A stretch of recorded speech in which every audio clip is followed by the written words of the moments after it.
All right, well, take a look at our downtown LA skyline. This is our next weather camera, and what we're looking at this morning is we are looking at Santa Ana winds. It's that time of year where the winds are starting to pick up. It's starting to get a little bit windy. So not only is it windy, but it's also a little bit chilly this morning. So grab your layers. 56 degrees for Santa Clarita, 56 for Burbank, 60s for downtown LA, and then we have 53 for Santa Ana. Our next weather, what we're watching for right now is we're looking at the Santa Ana winds peaking later this morning. And then once we head toward the afternoon, the winds begin to relax, but the winds are already doing what it's supposed to be doing, and it's drying out our atmosphere. So a lot of our beaches will be warmer than our inland communities. The good news is that we get a bit of a break on Tuesday, so that's going to allow temperatures inland to warm up slightly. And then a second round of the Santa Ana winds should be arriving as we head into Wednesday and Thursday. Here's a look at our wind advisories. Everything in brown and then everything in tan is a high wind warning. So everything in brown here, including the Santa Clarita Valley, the San Fernando Valley, Thousand Oaks, the wind advisories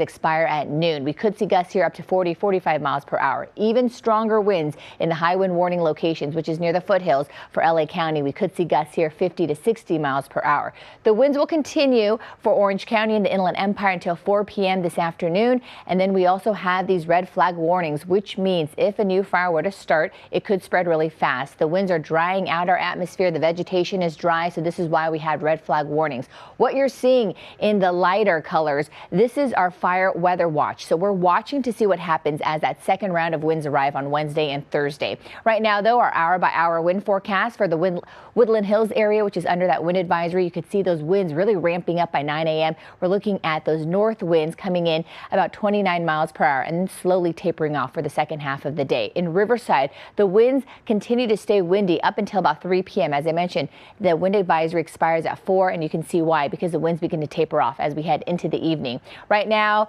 we do have a high pressure system overhead, which is keeping things a little warmer, a little drier. And then we get that bit of a break on Tuesday, you could see. And then by Wednesday, the pressure gradients are pretty tight because we have high pressure to the west, that low pressure system to the east of us. And this is what's going to bring those really gusty winds as we head into the middle of the week. So the Inland Empire, we're looking at highs today, 73, 75 tomorrow. And then as that second round pushes in, temperatures drop even more. Valleys, we're looking at a high of 77 today, 81 tomorrow. Back to you.